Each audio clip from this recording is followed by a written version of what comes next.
Nang mag-rally po ang iglesia noong January 13, 2025, ang ipinanawagan po namin sa mga namiminuno sa ating bansa, at malamang ay naaalala nyo po ito, kapayapaan, pagkakaisa, at unahing asikasuhin ang problema ng ating bansa at mamamayan nito kaysa yung mga hakbanging magbubunga lamang ng awayan at hidwaan.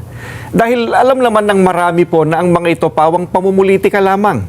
Ang nakakalungkot po ay yung panawagang yun ng Iglesia ni Cristo tila hindi pinakinggan ng mga kinauukulan. Kaya nga po, Kuya Jen, nangyari yung mga nangyayari ngayon. Hindi naman po natin may tatatwa ng sino man.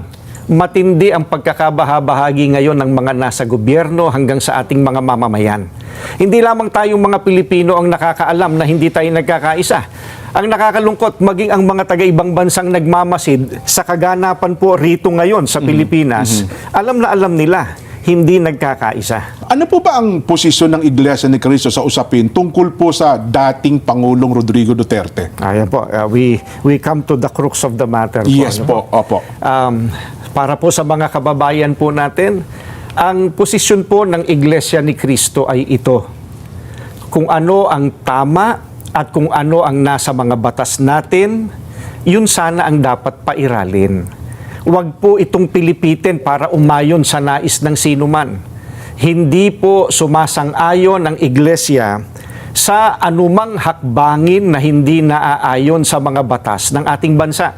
Sapagkat ang batas po ang salalayang nagpapanatili ng kaayusan sa ating bansa.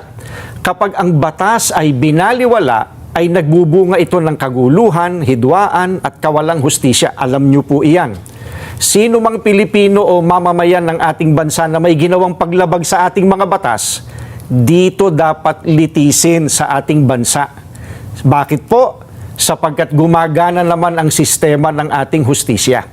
Hindi po natin sinasabing wag litisin ang dating Pangulo sa mga iniaakusa laban sa kanya. Ang saganang amin po, nagtitiwala ang Iglesia ni Cristo sa integridad at kakayahan ng hudikatura para pagpasyahan ng ganitong bagay at usapin.